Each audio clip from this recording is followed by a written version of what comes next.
Bienvenue sur notre chaîne dédiée aux récits extraordinaires de la France rurale. Aujourd'hui, nous vous racontons l'histoire fascinante de Claude Beaumont, vieux paysan de la Creuse, qui, au printemps 1956, décida d'empiler méthodiquement des centaines de bottes de foin tout autour de sa modeste cabane en pierre sèche. Cette décision apparemment irrationnelle suscita d'abord les moqueries et l'incompréhension de tout le village de Saint-Martial-le-Vieux avant de révéler une sagesse ancestrale et une intuition prophétique qui sauverait non seulement sa propre vie, mais celle de dizaines de ses voisins lors de l'événement climatique le plus catastrophique du XXe siècle dans cette région. Cette histoire authentique, basée sur des témoignages recueillis auprès des derniers survivants et des archives départementales, nous plonge dans la France profonde des années 1950, où la tradition paysanne côtoyait la modernisation naissante, et où la sagesse populaire allait se révéler plus précieuse que toutes les prévisions scientifiques de l'époque. N'oubliez pas de vous abonner à notre chaîne pour découvrir d'autres récits extraordinaires du patrimoine français. Mettez un pouce bleu si cette introduction vous intrigue, et laissez-nous un commentaire en nous indiquant de quelle région de France vous regardez cette vidéo. Votre soutien nous encourage à continuer de mettre en lumière ces héros méconnus de nos terroirs. Préparez-vous à découvrir comment l'instinct d'un homme simple a défié la science moderne et sauvé un village entier. Paragraphe 1. Le village de Saint-Martial-le-Vieux, niché au cœur des collines creusottes, comptait à peine 280 âmes en cette année 1956 qui marquait l'apogée de l'exode rural français. Cette commune oubliée des cartes touristiques, située à 15 km de Guéret, vivait encore au rythme séculaire de l'agriculture traditionnelle, où chaque famille cultivait quelques hectares de terre pauvre pour survivre dans une économie de subsistance que la modernisation n'avait pas encore bouleversée. Au centre de ce microcosme rural se dressait la cabane de Claude Beaumont, construction rustique en pierre sèche, que ses ancêtres avaient édifiée 3 siècles plus tôt et qui abritait désormais ce célibataire de 67 ans, dernier représentant d'une lignée de paysans bergers. Claude Beaumont incarnait parfaitement le type du paysan creusois traditionnel. Homme de peu de mots, taillé dans le granit local, façonné par des décennies de labeur dans des conditions difficiles, et doté de cette sagesse empirique que seule l'observation minutieuse de la nature peut enseigner. Orphelin dès l'âge de 12 ans, il avait appris l'art de survivre en harmonie avec les éléments, développant une sensibilité quasi mystique aux signes avant-coureurs des changements climatiques. Claude sent le temps qu'il va faire 3 semaines à l'avance, disaient ses voisins avec un mélange d'admiration et de perplexité face à ces prédictions météorologiques d'une précision troublante. Sa cabane, modeste construction de 4 mètres sur 6, ne payait pas de mine avec ses murs épais, son toit d'ardoise grise et ses 2 fenêtres minuscules qui laissaient filtrer une lumière parcimonieuse. Cet habitat rudimentaire, dépourvu d'électricité et d'eau courante, pouvait paraître misérable aux yeux des citadins, mais il représentait pour Claude un sanctuaire parfaitement adapté à son mode de vie autarcique. Un potager soigneusement entretenu, un puits creusé à la main, quelques poules et 2 chèvres complétaient ce domaine miniature qui permettait à son propriétaire de vivre en quasi-autarcie. Les relations de Claude avec ses voisins étaient empreintes de respect mutuel teintées d'incompréhension. Les habitants de Saint-Martial-le-Vieux reconnaissaient ses compétences exceptionnelles en matière de prévision météorologique et de connaissance des cycles naturels, mais ils s'inquiétaient parfois de ses comportements qu'ils jugeaient excentriques. « Le père Claude est un brave homme », commentait Marie Dubois, l'épicière du village.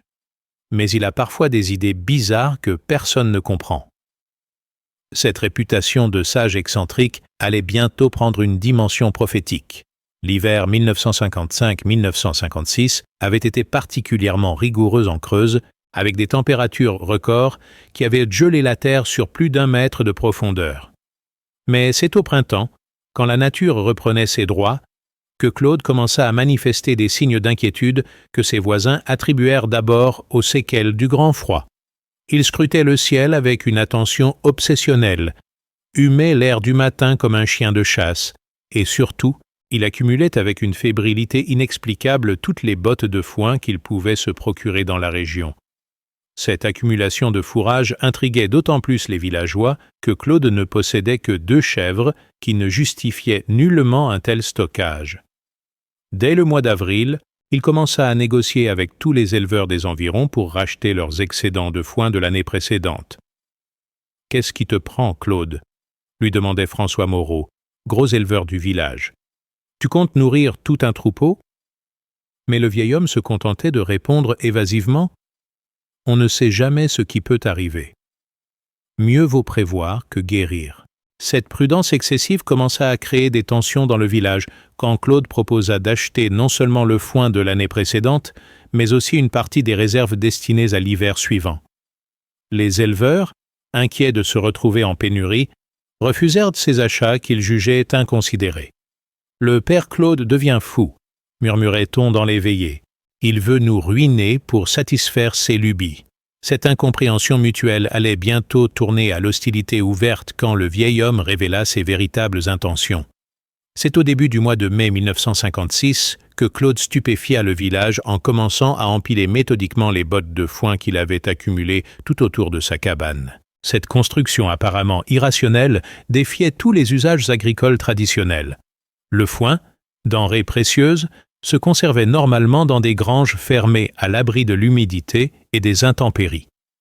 L'exposer ainsi aux éléments semblait relever de la pure folie, d'autant que Claude disposait d'une petite grange parfaitement fonctionnelle où il aurait pu stocker ce fourrage dans des conditions optimales. Jour après jour, la muraille de foin s'élevait autour de la cabane, atteignant progressivement la hauteur des fenêtres puis du toit. Claude travaillait avec une détermination farouche, transportant et empilant les bottes selon un plan précis que lui seul semblait comprendre. Cette construction baroque transformait peu à peu sa modeste demeure en forteresse végétale, créant un spectacle si inhabituel que les habitants des villages voisins venaient parfois à Saint-Martial-le-Vieux pour observer cette curiosité locale. L'incompréhension des villageois se muait progressivement en irritation, puis en franche moquerie. « Le vieux Claude a perdu la boule », ricanait Pierre Durand, jeune agriculteur progressiste qui venait d'acquérir son premier tracteur. Il se prend pour qui avec son château de paille? Pour le roi du foin? Ces sarcasmes, colportés dans tous les cafés de la région, transformaient progressivement Claude en figure folklorique, objet d'une hilarité collective qui masquait mal l'inquiétude que suscitait ce comportement apparemment irrationnel. Mais Claude, imperméable aux moqueries et aux critiques, poursuivait imperturbablement son œuvre étrange. Sa muraille de foin atteignait désormais près de 3 mètres de hauteur et encerclait complètement la cabane, ne laissant libre qu'un passage étroit pour accéder à la porte d'entrée. Cette construction pharaonique avait nécessité près de 800 bottes de foin, soit l'équivalent de la production annuelle de plusieurs fermes. L'ampleur de l'investissement rendait l'entreprise encore plus incompréhensible aux yeux de ses contemporains habitués à la parcimonie paysanne. Paragraphe 2. L'été 1956 s'annonçait exceptionnellement chaud en France, et la Creuse n'échappait pas à cette canicule précoce qui inquiétait déjà les agriculteurs. Dès le mois de juin, les températures atteignaient des niveaux records pour la saison, créant une sécheresse qui menaçait les récoltes et asséchait progressivement les points d'eau traditionnels. Dans ce contexte climatique déjà préoccupant, le comportement de Claude Beaumont paraissait encore plus irrationnel à ses voisins, qui voyaient dans son accumulation de foin sec un risque d'incendie majeur pour tout le village. Marie Dubois, l'épicière, n'hésita pas à exprimer publiquement ses craintes lors du marché hebdomadaire. Ce tas de paille autour de chez Claude, c'est une poudrière. Avec cette chaleur, la moindre étincelle et tout le quartier peut y passer. Ces inquiétudes étaient départagées par la plupart des habitants, d'autant que la cabane de Claude se trouvait en plein centre du village, entourée d'autres habitations qui risquaient d'être emportées par un éventuel incendie. Le maire, Auguste Bonnefoy, fut même sollicité pour intervenir et faire démanteler cette construction jugée dangereuse. Claude, conscient de ces rumeurs et de l'hostilité croissante qu'elles généraient, tenta d'expliquer sa démarche lors d'une réunion improvisée sur la place du village. « Mes amis, déclara-t-il de sa voix rauque façonnée par 67 années de vie rurale, je ne suis pas devenu fou comme vous le pensez. Ce foin autour de ma maison, c'est pour nous protéger de ce qui va arriver. Je le sens dans mes os, dans l'air, dans le comportement des bêtes. Il va se passer quelque chose de terrible cet hiver, quelque chose que nos grands-pères ont connu mais que nous avons oublié. » Cette explication sibylline ne convainquit personne et alimenta au contraire les moqueries. François Moreau, qui s'était toujours considéré comme un ami de Claude, lui reprocha publiquement ce qu'il percevait comme une dérive mystique. « Claude, tu nous parles comme une diseuse de bonne aventure.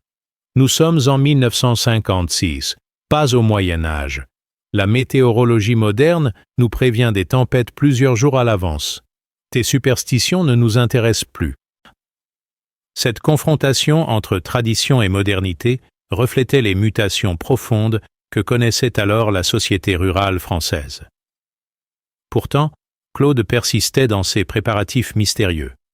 Outre sa muraille de foin, il accumula dans sa cabane des réserves considérables. Sacs de pommes de terre, bocaux de conserve, fagots de bois, bidons d'eau potable, couvertures, bougies et même des médicaments achetés chez l'apothicaire de Guéret. Cette thésaurisation massive représentait des économies considérables pour un homme de condition modeste, ce qui renforçait l'impression qu'il avait perdu la raison. Le docteur Lemaire, médecin du canton, fut discrètement consulté par plusieurs villageois inquiets de l'état mental de leurs voisins. Après une visite officieuse chez Claude, le praticien rassura partiellement ses concitoyens. « Monsieur Beaumont ne présente aucun signe de démence sénile. Il est parfaitement lucide et cohérent dans ses propos.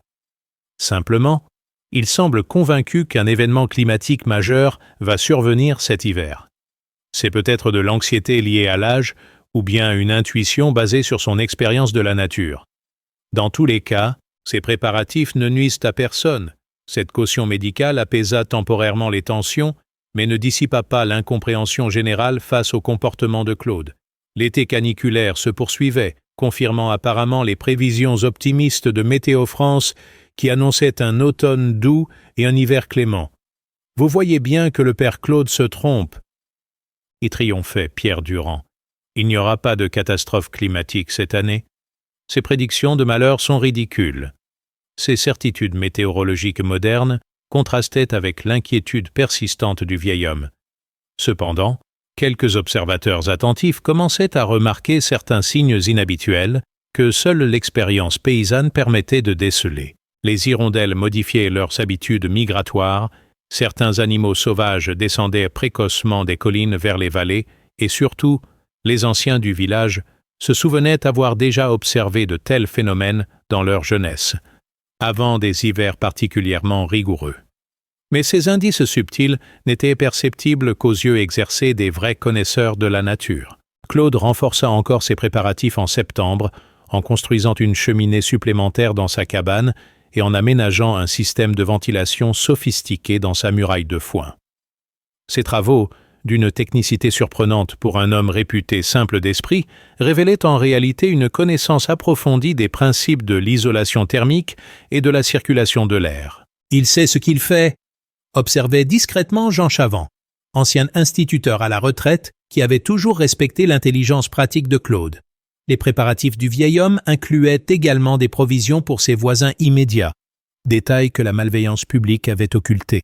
Il avait secrètement constitué des réserves de nourriture et de combustible destinées aux familles les plus vulnérables du quartier.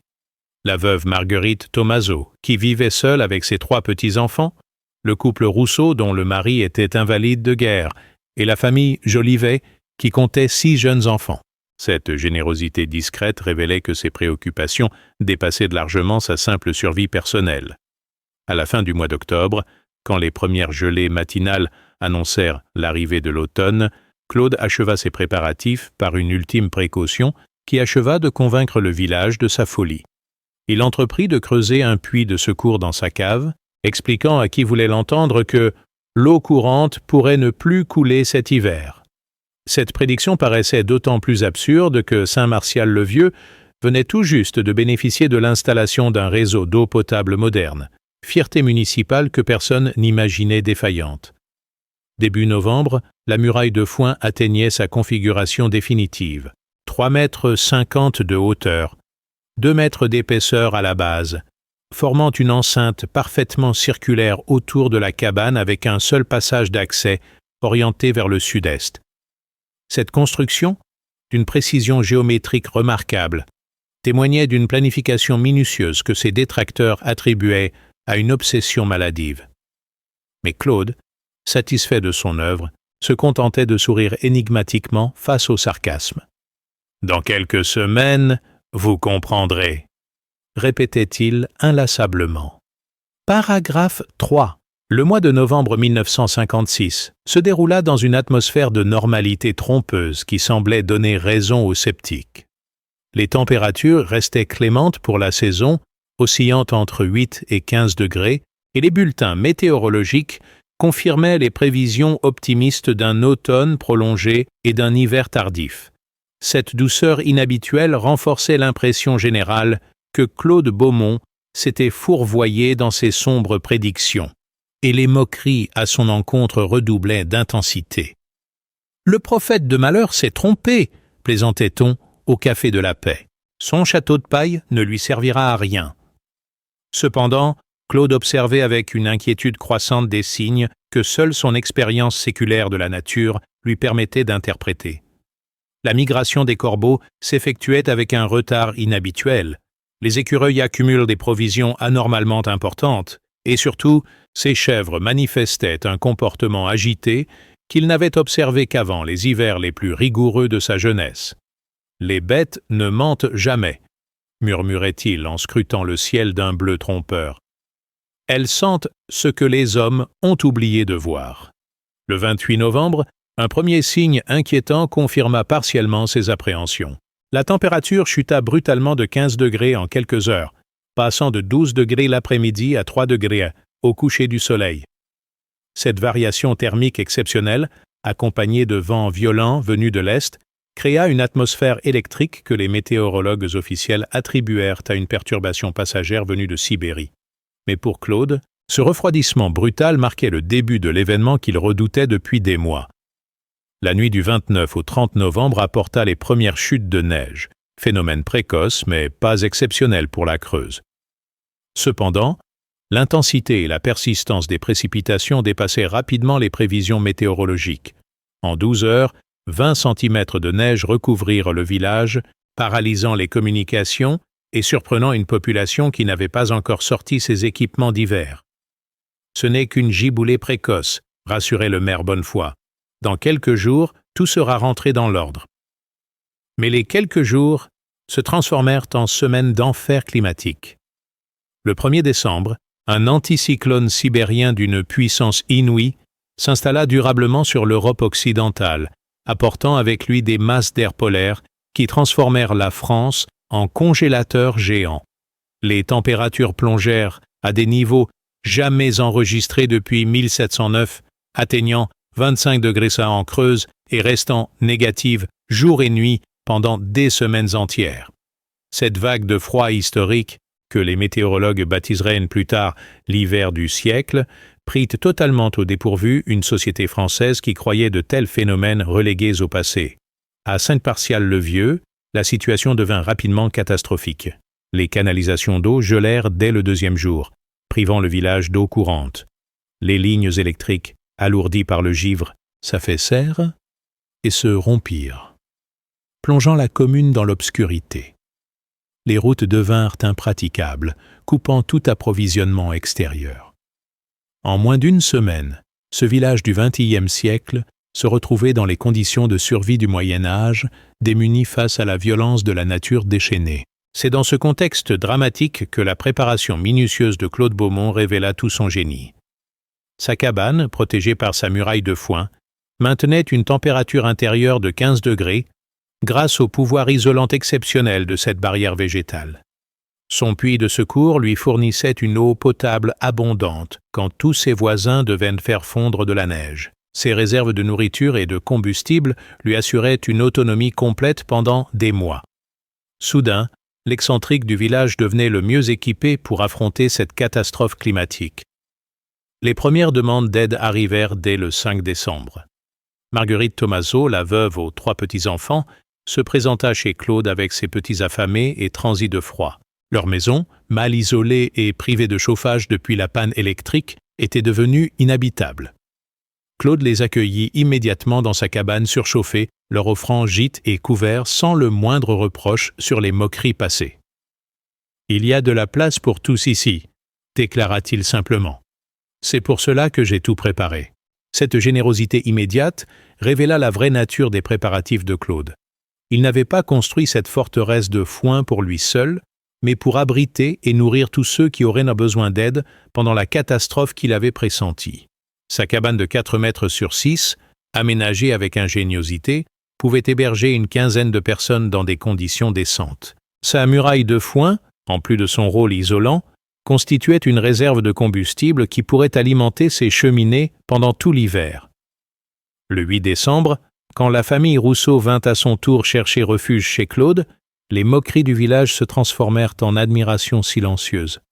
Pierre Durand lui-même, le moderniste qui avait le plus raillé les superstitions du vieil homme, dut admettre son erreur quand son tracteur neuf se révéla incapable de démarrer par 20 degrés C. « J'ai été stupide », confessa-t-il publiquement. Le père Claude avait raison depuis le début. Il a vu venir ce qui nous aveuglait tous. La muraille de foin révélait progressivement toute sa sophistication technique. Claude l'avait construite selon des principes d'isolation que les ingénieurs modernes redécouvriraient des décennies plus tard.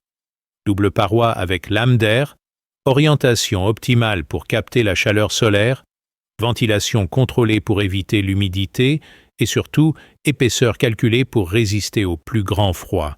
Cette architecture vernaculaire, inspirée des savoirs ancestraux, surpassait en efficacité toutes les constructions modernes du village. Paragraphe 4.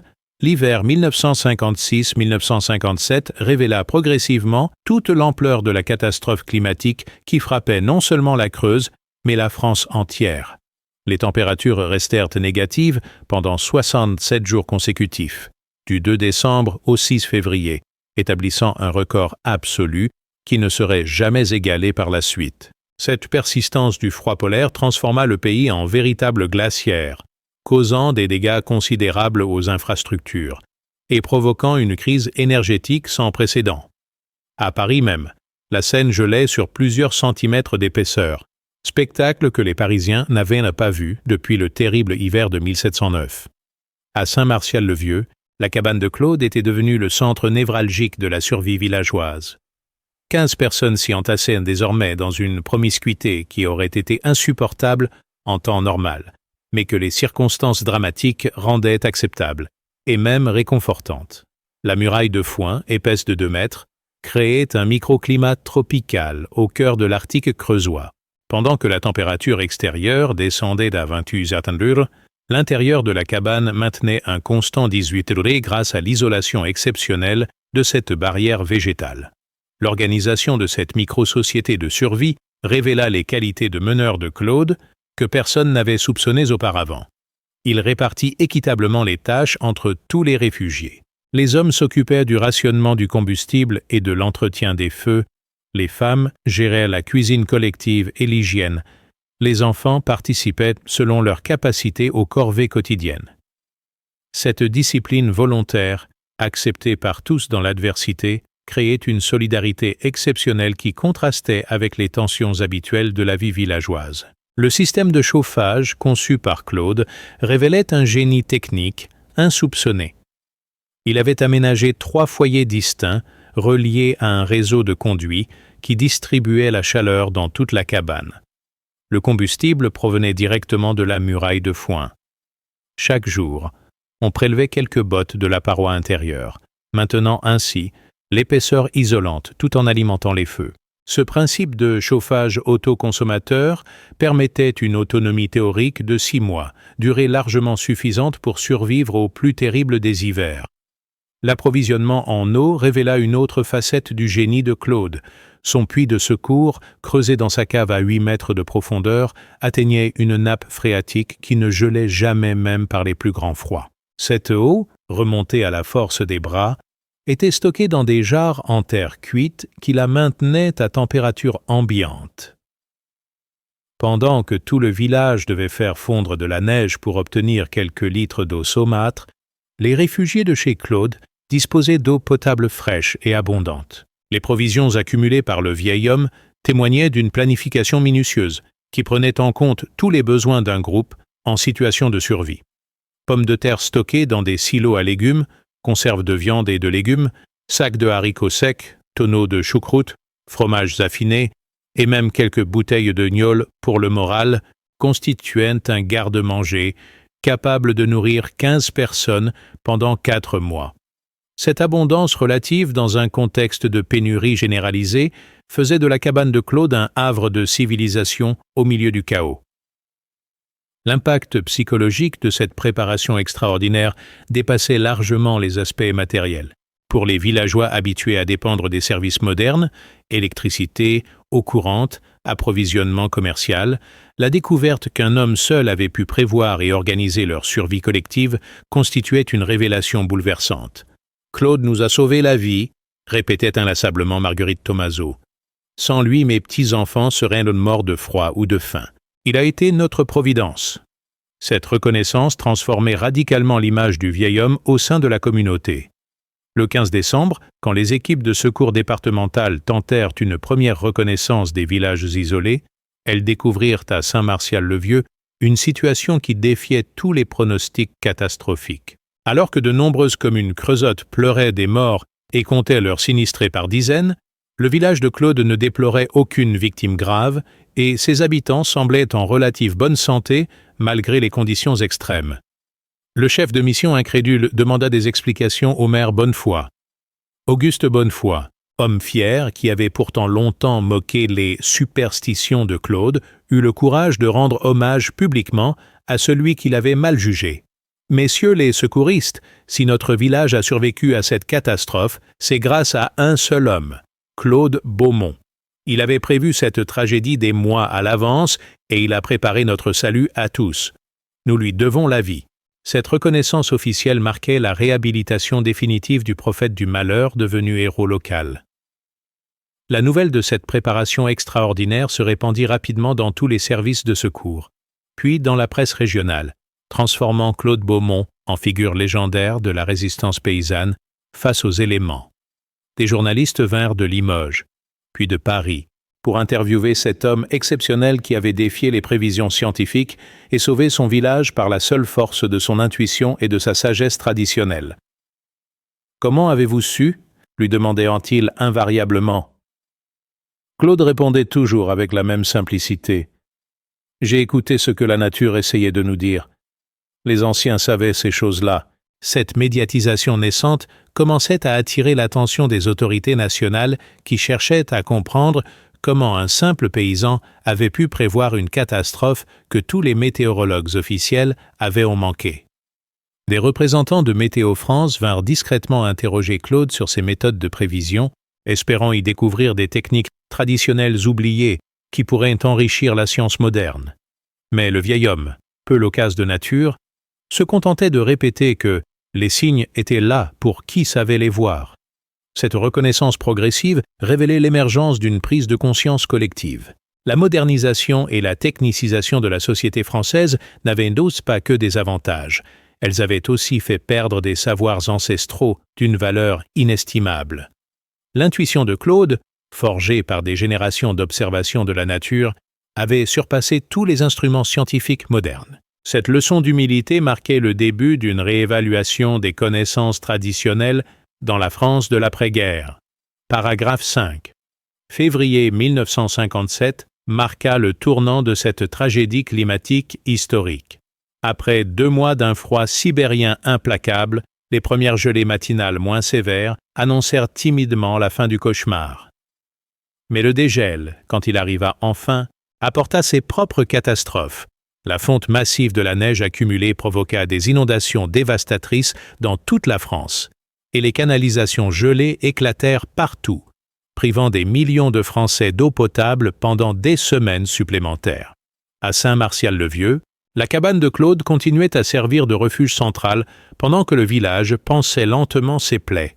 Le bilan de cet hiver exceptionnel était accablant à l'échelle nationale. Plusieurs centaines de morts directs, des milliers de sans-abri, des dégâts matériels considérables, et surtout une prise de conscience collective que la France moderne n'était pas mieux armée que ses ancêtres face aux caprices de la nature. Cette humiliation technologique poussa les autorités à reconsidérer leurs méthodes de prévision météorologique et de gestion des crises, ouvrant la voie à une révolution des services publics de sécurité civile. Claude Beaumont, de simple paysan creusois excentrique, était devenu malgré lui une célébrité nationale. Les journaux parisiens titraient « Le prophète de la Creuse qui a sauvé son village ». Comment un paysan a défié la météorologie moderne, la sagesse ancestrale contre la science officielle.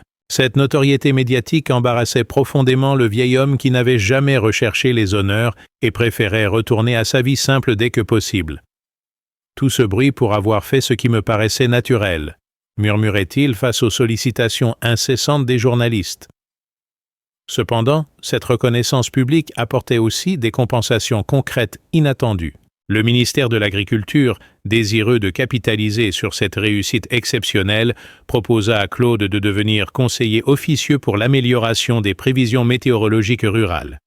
Des universités lui offrirent des postes d'enseignant pour transmettre ses connaissances traditionnelles aux nouvelles générations d'agriculteurs. Ces propositions flatteuses furent poliment déclinées par un homme qui préférait ses chèvres aux honneurs académiques. Plus important encore pour Claude était la transformation radicale de ses relations avec ses voisins de Saint-Martial-le-Vieux. Les moqueries et l'incompréhension avaient cédé la place à une vénération quasi religieuse qui le mettait parfois mal à l'aise. Maître Claude l'appelait désormais respectueusement les habitants, sollicitant constamment ses conseils pour leur culture, leurs prévisions météorologiques ou même leurs problèmes personnels.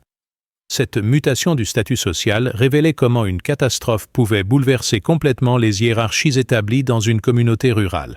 Le printemps 1957 permit de mesurer l'ampleur des dégâts causés par cet hiver historique dans les communes voisines, moins bien préparées.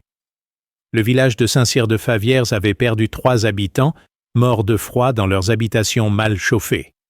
À la Selle-du-Noise, les dégâts matériels se chiffraient en millions de francs anciens. Ces tragédies, largement relayées par la presse, renforçaient encore la réputation providentielle de Claude qui avait épargné à sa communauté ses malheurs par sa seule prévoyance. L'étude scientifique de la muraille de foin révéla des principes d'isolation thermique d'une sophistication remarquable. Des ingénieurs de l'école polytechnique vinrent mesurer les performances de cette construction vernaculaire et découvrirent qu'elle égalait, voire surpassait, les meilleures technologies d'isolation moderne. Cette muraille végétale atteint un coefficient d'isolation thermique exceptionnel. Observait l'ingénieur Jean Marchand. Nous devons étudier ces techniques traditionnelles pour améliorer nos constructions modernes. Cette reconnaissance technique ouvrit la voie à une collaboration inattendue entre Claude et l'école d'architecture de Paris. Des étudiants vinrent étudier sa construction, documentant précisément les techniques utilisées et les performances obtenues. Ces travaux académiques contribuèrent à la renaissance d'un intérêt pour l'architecture bioclimatique et les matériaux naturels, domaine que la modernisation d'après-guerre avait négligé. Claude, sans le savoir, devenait un précurseur de l'écologie appliquée. Le démontage progressif de la muraille de foin, au printemps 1957, donna lieu à une cérémonie émouvante où tout le village participait. Chaque botte retirée était soigneusement distribuée aux éleveurs locaux qui en avaient cruellement besoin après les pertes de l'hiver. Cette redistribution équitable, organisée par Claude lui-même, témoignait encore de son sens de la justice sociale et de sa générosité naturelle. « Ce foin nous a tous sauvés », déclarait-il. « Il est juste qu'il serve encore à nourrir nos bêtes. » L'impact psychologique de cette expérience exceptionnelle se révéla durable sur tous les habitants de Saint-Martial-le-Vieux. Les liens de solidarité forgés dans l'adversité persistèrent longtemps après le retour à la normalité. La communauté villageoise, soudée par cette épreuve commune, développa une cohésion sociale remarquable qui contrastait avec l'individualisme croissant de l'époque. « Nous avons appris à compter les uns sur les autres », observait Marie Dubois. Cette tragédie nous a rendus plus humains. Claude, devenu malgré lui le sage du village, continua à prodiguer ses conseils météorologiques avec la même précision troublante qu'auparavant. Ses prédictions, désormais écoutées religieusement, guidaient les décisions agricoles de toute la région. Cette influence officieuse faisait de lui une figure centrale de l'économie rurale locale, rôle qu'il assumait avec la modestie et la sagesse qui le caractérisaient. « La nature parle à celui qui sait l'écouter », répétait-il inlassablement. Il suffit d'oublier un peu notre orgueil moderne. Cette leçon d'humilité, donnée par un simple paysan creusois au monde scientifique et technique de son époque, conserve encore aujourd'hui toute sa pertinence. À l'heure où le réchauffement climatique bouleverse nos certitudes météorologiques et où les catastrophes naturelles se multiplient, l'exemple de Claude Beaumont nous rappelle que la sagesse ancestrale et l'observation patiente de la nature restent des ressources précieuses pour affronter les défis de notre temps. Paragraphe 6. L'été 1957 apporta une reconnaissance officielle de l'exploit de Claude Beaumont qui dépassa toutes les espérances du modeste paysan creusois. Le président de la République, René Coty, informé de cette histoire extraordinaire par ses conseillers, décida d'honorer personnellement ce héros de la France rurale. Le 14 juillet 1957, Claude fut convié à Paris pour recevoir la médaille de la reconnaissance française, distinction exceptionnelle réservée aux citoyens ayant rendu des services éminents à la nation. Cette invitation présidentielle plongea le village de Saint-Martial-le-Vieux dans une effervescence inédite. Le voyage de Claude à Paris constitua un événement considérable pour un homme qui n'avait jamais quitté sa Creuse natale. Accompagné du maire Bonnefoy et de quelques notables locaux, il découvrit la capitale avec les yeux émerveillés d'un enfant, s'étonnant de l'agitation urbaine, de la hauteur des immeubles, et surtout de l'absence totale de contact avec la nature qui lui servait habituellement de guide. Comment peuvent-ils prévoir le temps sans voir le ciel ? S'interrogeait-il naïvement devant les météorologues parisiens qui l'interviewaient? La cérémonie à l'Élysée révéla un contraste saisissant entre la simplicité rustique de Claude et le faste républicain. Vêtu de son unique costume du dimanche, visiblement intimidé par le protocole présidentiel, il reçut sa décoration des mains de René Coty qui salua publiquement ce représentant authentique du génie français qui a su allier sagesse ancestrale et sens civique pour sauver ses concitoyens. Cette reconnaissance au plus haut niveau de l'État consacrait définitivement la réhabilitation du fou du village, devenu héros national. Cependant, cette notoriété soudaine créait des problèmes inattendus pour Claude, qui aspirait simplement à retrouver sa tranquillité creusoise. Les sollicitations se multipliaient. Éditeurs proposant la publication de ses mémoires, producteurs de cinéma voulant adapter son histoire, industriels cherchant à commercialiser ses techniques d'isolation, et même des politiciens désireux de l'utiliser comme symbole de leur campagne. Cette exploitation commerciale de sa célébrité révoltait profondément un homme habitué à la simplicité et à la gratuité des rapports humains. De retour à Saint-Martial-le-Vieux, Claude retrouva un village transformé par sa propre renommée. Des cars de touristes arrivaient régulièrement pour voir la cabane du prophète, perturbant la quiétude rurale que les habitants chérissaient. Des journalistes continuaient à affluer, transformant les cafés locaux en salles de rédaction improvisées. Cette attention médiatique, flatteuse au début, devenait progressivement pesante pour une communauté qui n'aspirait qu'à panser ses plaies et reprendre une vie normale. Le maire Bonnefoy, homme pragmatique, tenta de capitaliser sur cette notoriété pour développer un tourisme local qui pourrait revitaliser l'économie villageoise. Un projet de musée de la prévision paysanne fut évoqué, ainsi que l'aménagement de circuits d'eau touristiques sur les traces de Claude Beaumont. Ces initiatives commerciales heurtaient profondément la sensibilité du principal intéressé qui refusa catégoriquement toute exploitation mercantile de son expérience. Ce que j'ai fait, c'était pour sauver mes voisins, pas pour faire de l'argent, déclarait-il fermement. Cette résistance à la commercialisation révélait la noblesse d'âme de Claude, mais créait aussi des tensions avec certains villageois qui espéraient profiter économiquement de cette aubaine médiatique.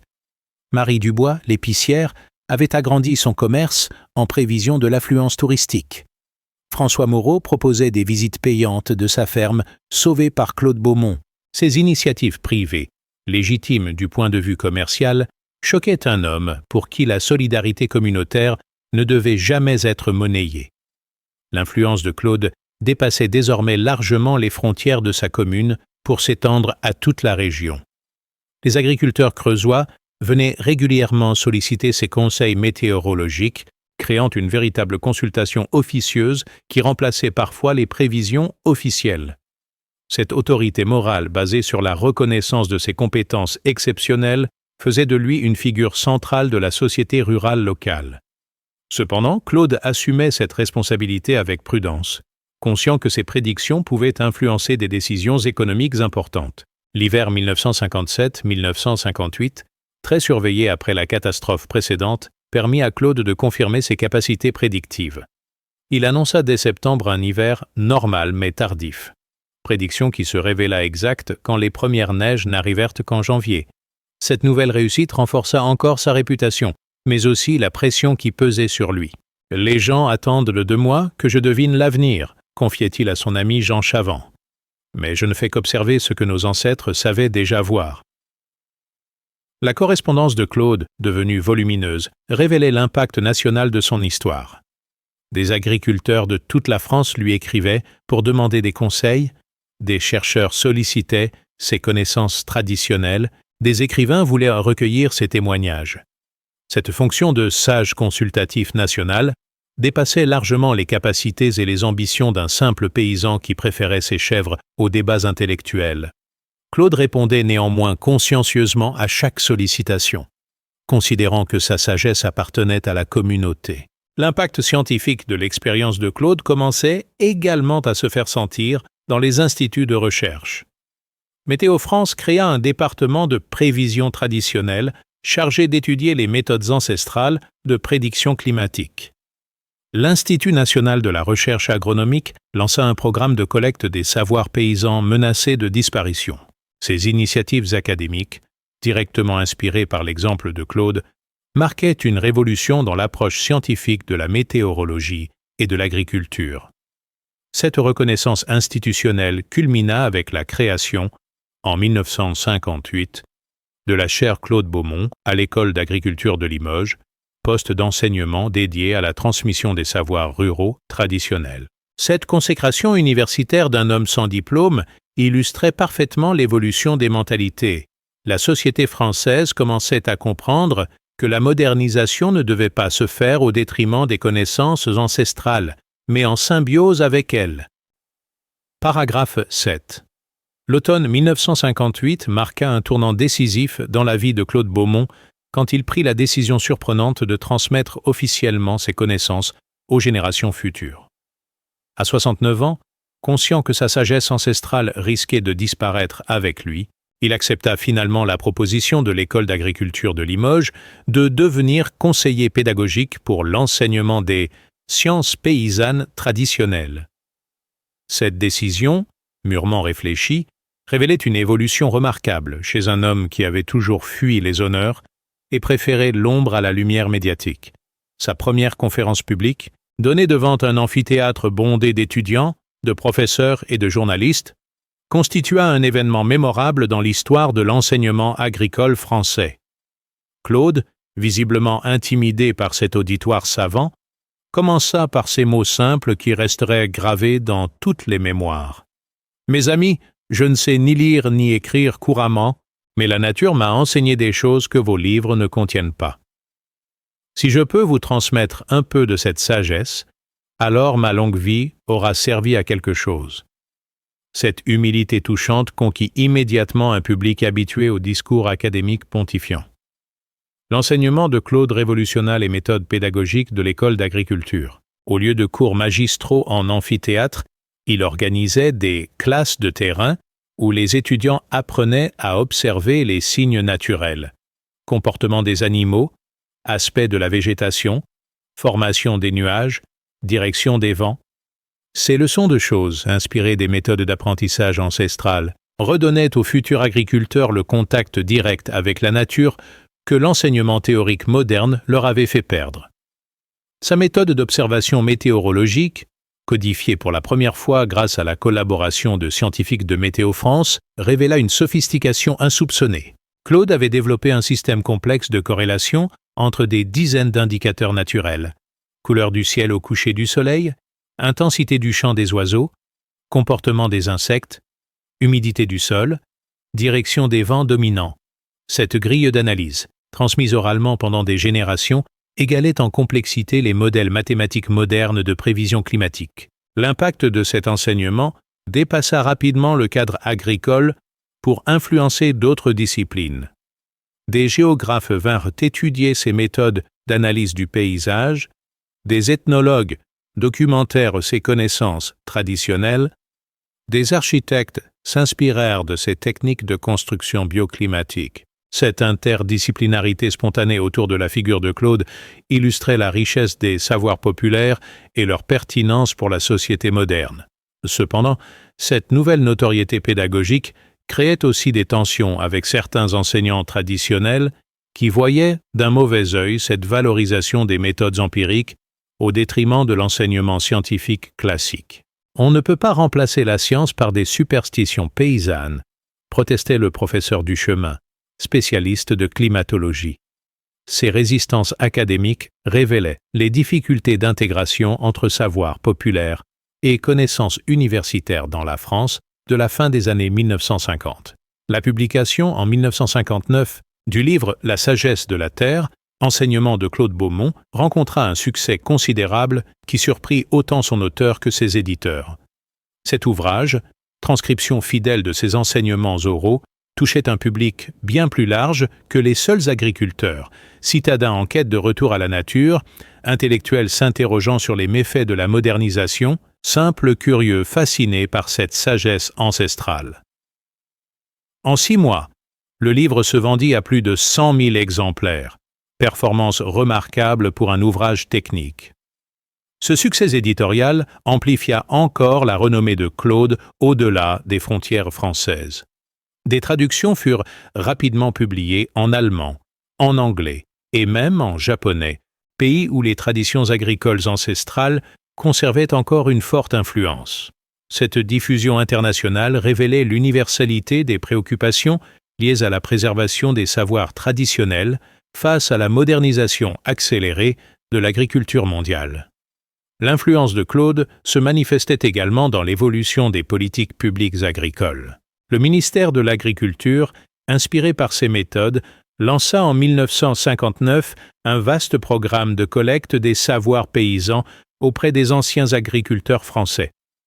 Cette initiative, baptisée Mémoire rurale de France, visait à préserver un patrimoine immatériel menacé de disparition avec la génération des derniers paysans traditionnels. Claude fut naturellement désigné comme président d'honneur de cette mission nationale. Cette reconnaissance institutionnelle culmina avec sa nomination en 1960 au titre de Trésor humain vivant par l'UNESCO, distinction alors nouvellement créée pour honorer les dépositaires exceptionnels de traditions culturelles menacées. Cette consécration internationale transformait définitivement le simple paysan creusois en figure emblématique de la résistance culturelle face à l'uniformisation moderne. Qui aurait cru, plaisantait Claude avec son humour rustique, qu'un vieux berger comme moi deviendrait un jour monument historique. Cependant, malgré tous ses honneurs, Claude restait fondamentalement fidèle à ses origines et à ses valeurs. Il continuait à vivre modestement dans sa cabane de Saint-Martial-le-Vieux, soignait ses chèvres, cultivait son potager et prodiguait ses conseils à quiconque venait le consulter. Cette simplicité préservée, au milieu de la gloire, témoignait de la solidité de son caractère et de son attachement profond à la terre qu'il avait vue naître. Sa correspondance avec les lecteurs de son livre révélait l'ampleur de l'impact de ses enseignements sur la société française. Des milliers de lettres lui parvenaient chaque mois, témoignant de conversion à l'agriculture biologique, de retour à la campagne, de réconciliation avec la nature. « Vous m'avez ouvert les yeux sur la beauté du monde rural », écrivait un cadre parisien qui avait quitté son poste pour devenir maraîcher. « Grâce à vous, j'ai retrouvé le sens de ma vie. » Ces témoignages émouvants révélaient que l'influence de Claude dépassait largement le domaine technique pour toucher les questions existentielles de ses contemporains. Paragraphe 8, suite et complet. L'évolution climatique des années 1960 confirma de manière répétée la validité des méthodes prédictives de Claude Beaumont, renforçant encore sa réputation de prophète météorologique infaillible. L'hiver rigoureux de 1962-1963, le second plus froid du siècle après celui de 1956, fut annoncé par Claude dès septembre avec une précision qui stupéfia même ses plus fervents admirateurs. « Les signes sont là », avait-il déclaré lors de sa conférence annuelle à l'école de Limoges. Les animaux se préparent à un hiver difficile. Les arbres accumulent plus de sève. Le comportement des oiseaux migrateurs indique des perturbations majeures. Cette prédiction largement diffusé par la presse nationale, permit aux autorités de mieux préparer les services publics et aux particuliers d'anticiper les difficultés à venir. Contrairement à la catastrophe de 1956, l'hiver 1962-1963 fut géré efficacement grâce aux leçons tirées de l'expérience précédente et surtout grâce aux alertes précoces de Claude. Cette réussite collective illustrait parfaitement la complémentarité possible entre sagesse traditionnelle et organisation moderne, synthèse que Claude prônait depuis ses premiers enseignements. L'influence internationale de Claude atteignit son apogée quand l'Organisation des Nations Unies pour l'alimentation et l'agriculture, FAO, l'invita à Rome pour participer à une conférence mondiale sur les savoirs paysans face aux défis climatiques. Cette reconnaissance de l'instance suprême de l'agriculture mondiale consacrait définitivement l'importance de ses contributions. Sa communication, traduite simultanément en 12 langues, touchait un auditoire de spécialistes venus de 60 pays qui découvraient avec fascination ces méthodes françaises ancestrales. « Mes amis du monde entier », déclara Claude lors de cette intervention historique, « chaque région de notre planète possède des savoirs traditionnels adaptés à son climat. Ces connaissances, transmises de génération en génération, sont plus précieuses que tous nos instruments modernes. Nous devons les préserver et les étudier avant qu'elles ne disparaissent avec leur dernier dépositaire. » Cette philosophie universaliste de préservation culturelle influença durablement les politiques internationales de développement agricole. Cependant, cette notoriété mondiale créait aussi des pressions inattendues sur le village de Saint-Martial-le-Vieux qui voyait affluer des visiteurs du monde entier, des délégations officielles japonaises, des chercheurs américains, des anthropologues allemands, des agronomes indiens venaient étudier les méthodes du sage de la Creuse. Cette internationalisation troublait parfois la quiétude rurale que les habitants chérissaient, créant des tensions entre développement touristique et préservation de l'authenticité locale. Le maire Bonnefoy, vieillissant, peinait à gérer cette affluence internationale qui dépassait largement les capacités d'accueil d'une petite commune rurale. L'infrastructure hôtelière était inexistante, les moyens de transport insuffisants et surtout, la population locale n'était pas préparée à cette confrontation permanente avec des cultures étrangères. « Nous sommes victimes de notre succès », observait-il avec une pointe d'amertume. Claude a sauvé notre village, mais sa célébrité risque maintenant de le transformer au-delà de toute reconnaissance. Cette situation paradoxale amenait Claude à s'interroger sur les conséquences involontaires de sa notoriété. L'homme qui avait toujours prêché la simplicité et l'harmonie avec la nature voyait son village natal se transformer en attraction touristique internationale. Cette évolution le préoccupait d'autant plus qu'elle risquait de détruire l'authenticité même des traditions qu'il s'efforçait de préserver. Comment transmettre la sagesse de la simplicité dans un monde devenu compliqué ? S'interrogeait-il face à ce dilemme moderne. La solution vint de Claude lui-même, qui proposa la création d'un centre international d'études rurales, situé non pas dans son village, mais dans la ville voisine de Guéret. Cette structure moderne et spacieuse pourrait accueillir dignement les chercheurs internationaux tout en préservant l'authenticité de Saint-Martial-le-Vieux. Cette initiative révélait une fois de plus sa sagesse pratique. Au lieu de subir les changements, il les orientait vers une solution respectueuse de ses valeurs et de sa communauté. L'inauguration de ce centre, en 1964, par le ministre de l'Agriculture Jacques Chirac, marquait l'institutionnalisation définitive de l'héritage de Claude. Cette structure, dotée de laboratoires modernes, d'une bibliothèque spécialisée et de salles de conférences équipées, devenait le point de référence mondial pour l'étude des savoirs agricoles traditionnels. Claude, à 75 ans, voyait ainsi son œuvre de transmission prendre une dimension qu'il n'avait jamais imaginée. L'impact économique de cette notoriété se faisait également sentir dans toute la région creusoise. Le tourisme Claude Beaumont générait des retombées financières considérables. Hôtels, restaurants, artisanat local, guides touristiques bénéficièrent de cette manne inattendue. Cette revitalisation économique d'une région en déclin démographique illustrait comment un homme exceptionnel pouvait transformer le destin de tout un territoire. Cependant, Claude veillait scrupuleusement à ce que cette exploitation commerciale reste respectueuse de ses valeurs et ne dénature pas son message. Sa correspondance révélait l'ampleur mondiale de son influence. lettres d'agriculteurs africains appliquant ces méthodes, témoignages d'Américains ayant abandonné l'agriculture intensive pour des pratiques plus respectueuses de l'environnement. Remerciements de scientifiques qui intégraient ces observations dans leurs recherches. Cette diffusion planétaire de ces idées dépassait largement ce qu'un simple paysan creusois aurait pu imaginer, transformant ses humbles intuitions locales en philosophie agricole universelle. L'héritage scientifique de Claude se cristallisait également dans les nombreuses thèses universitaires consacrées à ces méthodes.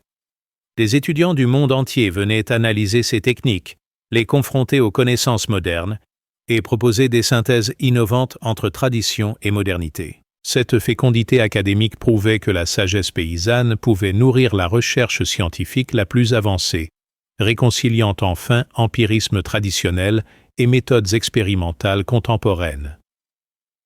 Paragraphe 9. L'année 1968, qui révolutionna la société française, marqua également un tournant inattendu dans la trajectoire de Claude Beaumont, devenu malgré lui une icône du mouvement écologiste naissant et de la contestation de la société de consommation. Les étudiants parisiens en révolte contre l'ordre établi découvraient, dans la philosophie du sage creusois, une alternative crédible au matérialisme moderne. Sa cabane de Saint-Martial-le-Vieux devenait un lieu de pèlerinage pour une jeunesse en quête de sens, transformant ce paisible village rural en symbole de la révolution culturelle qui secouait la France. Cette adoption de Claude par la contre-culture 68arde l'embarrassait profondément, lui qui n'avait jamais eu d'ambition politique et préférait la discrétion à l'agitation révolutionnaire. « Je ne suis pas un révolutionnaire », protestait-il face aux journalistes qui voulaient l'enrôler dans la contestation. « Je suis juste un paysan qui a essayé de vivre en harmonie avec la nature. Si cela inspire les jeunes, tant mieux, mais qu'ils ne me prêtent pas des intentions que je n'ai jamais eues. » Cette résistance à la récupération politique témoignait de sa sagesse et de son authentique modestie. Cependant, l'afflux de jeunes hippies, d'étudiants contestataires et d'intellectuels en rupture transformait progressivement l'atmosphère du village. Ces visiteurs, souvent mal préparés à la rudesse de la vie rurale, créaient parfois des situations cocasses qui amusaient autant qu'elles exaspéraient les habitants traditionnels. Ces jeunes Parisiens croient qu'on peut vivre de l'air du temps, souriait Marie Dubois en voyant débarquer des citadins idéalistes armés de leurs seules bonnes intentions. Claude, avec sa bienveillance habituelle, accueillait tous ces visiteurs, mais s'efforçait de leur enseigner la réalité concrète de la vie paysanne.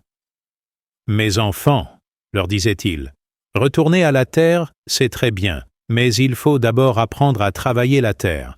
La nature ne nourrit que ceux qui la respectent et la comprennent. » Ces leçons de réalisme, prodiguées avec patience, convertissaient souvent des idéalistes théoriques en praticiens efficaces de l'agriculture alternative. L'influence de Claude sur le mouvement écologique français était désormais indéniable. René Dumont, candidat écologiste à l'élection présidentielle de 1974, venait régulièrement consulter le sage de la Creuse et s'inspirait largement de sa philosophie dans ses écrits.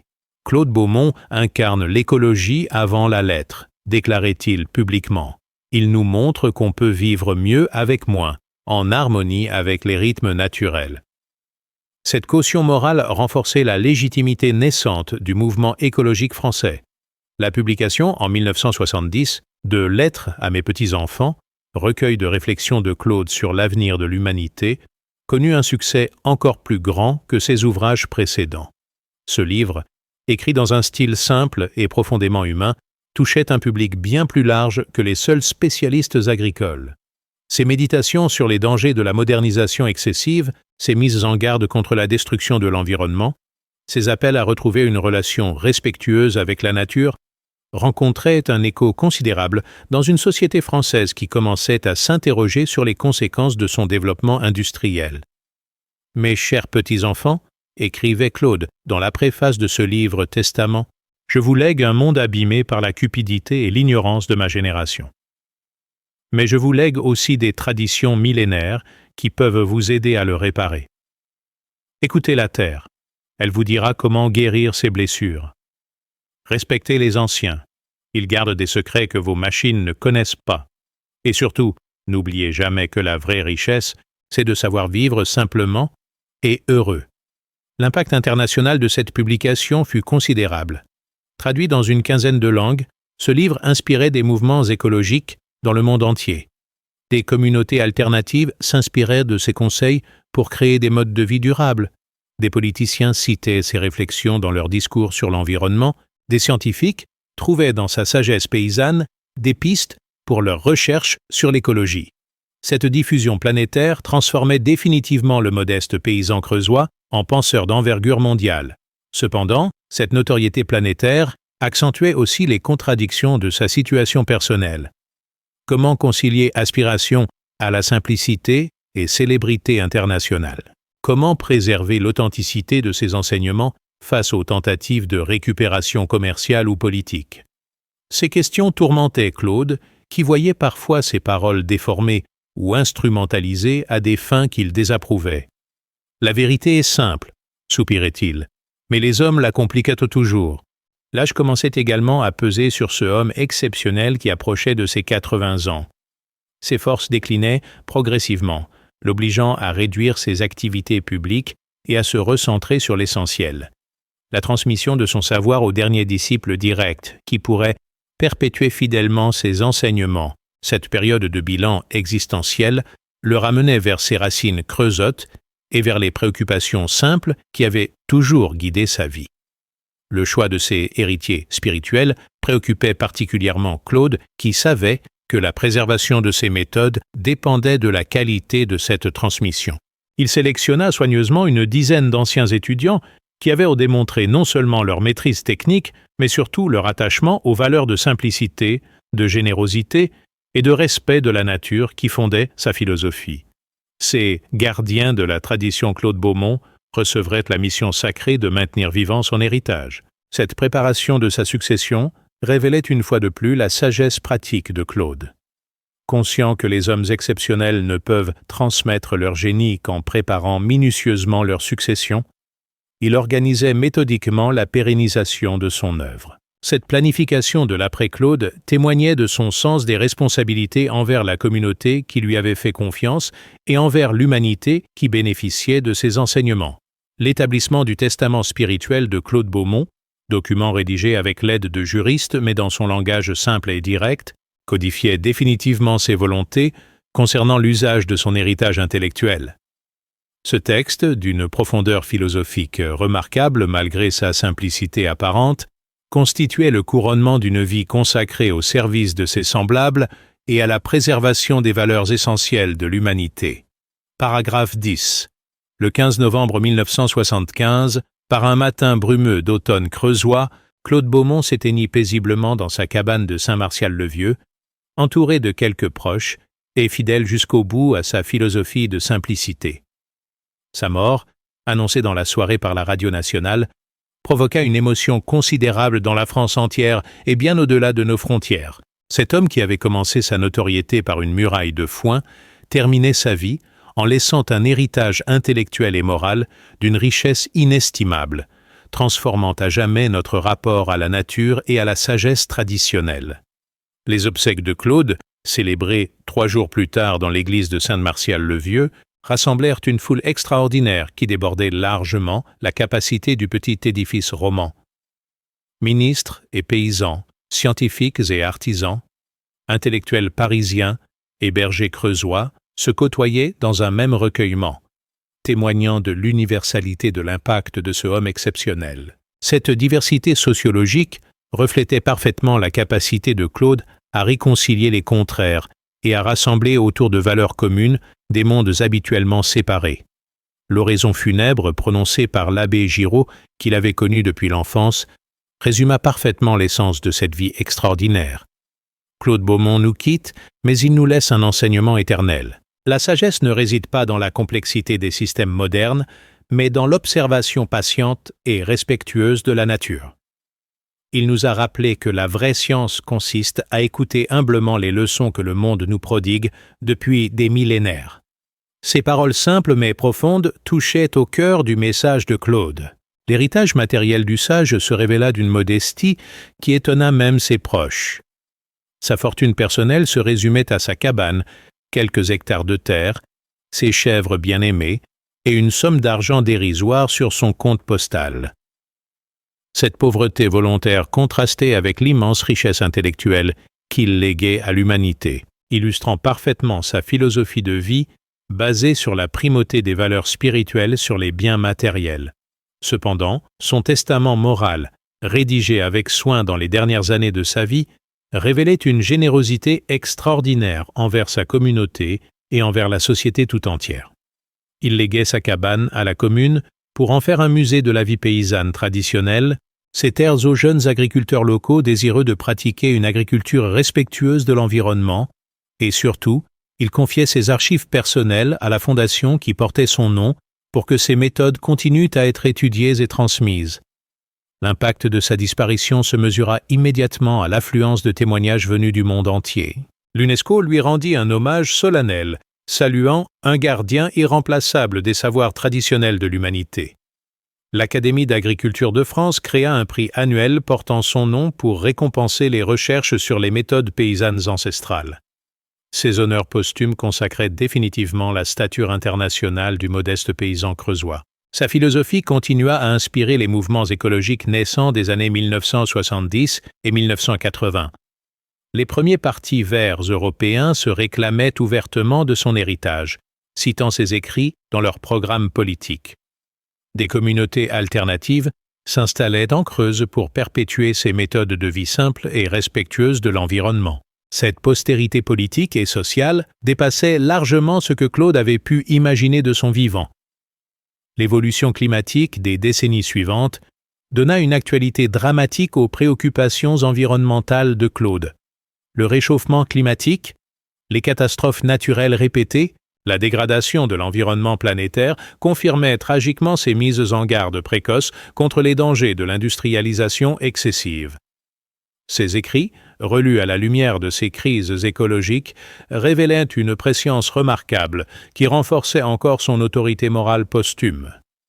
L'enseignement agricole français intégra progressivement ces méthodes dans ses programmes officiels. L'observation de la nature, l'étude des cycles biologiques, la compréhension des équilibres écologiques devenaient des matières à part entière, enseignées selon les principes pédagogiques qu'il avait développés.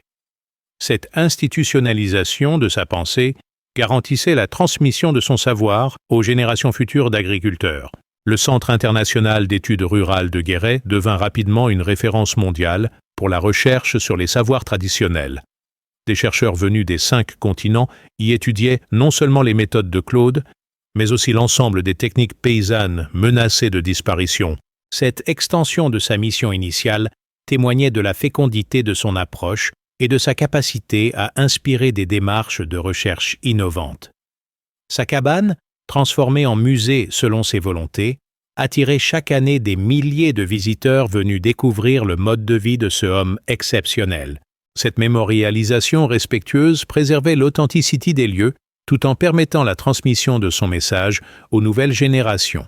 Les guides, formés selon ses méthodes, perpétuaient fidèlement son enseignement oral. L'héritage de Claude Beaumont transcendait largement les frontières de l'agriculture pour toucher aux questions fondamentales de notre rapport à la nature et à la modernité.